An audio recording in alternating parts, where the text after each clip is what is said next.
អោ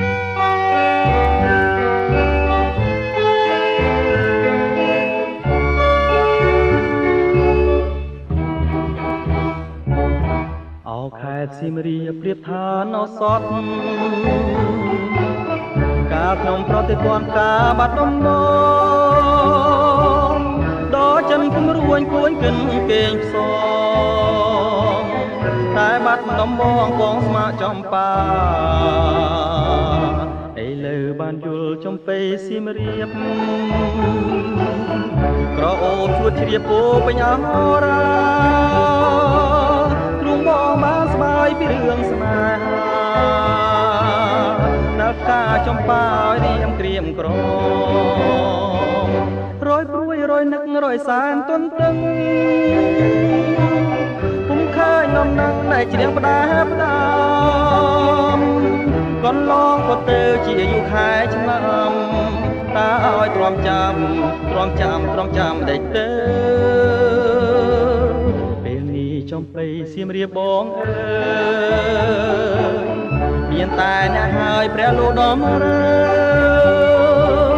ជួយផងគ្រាន់ឲ្យបងបានរស់នៅជាគ្នាតទៅនឹងចំបៃអើ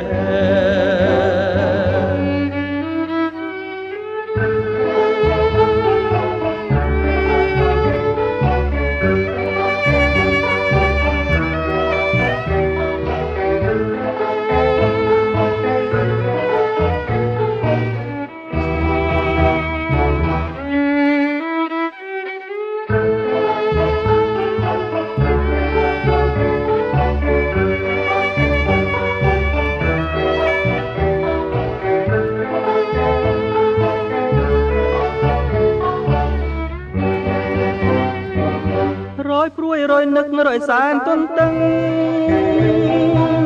ពុំឃើញនំនឹងដែលច្រៀងផ្ដាផ្ដាំកន្លងក៏ទៅជាយូរខែឆ្នាំតើឲ្យទ្រាំចាំដេចទៅ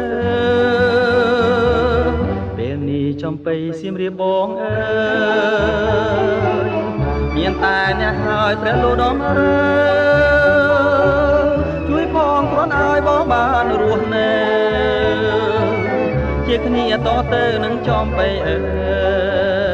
យជាគ្នាតទៅនឹងចំបៃអើយជាគ្នាតទៅនឹងចំបៃអើយ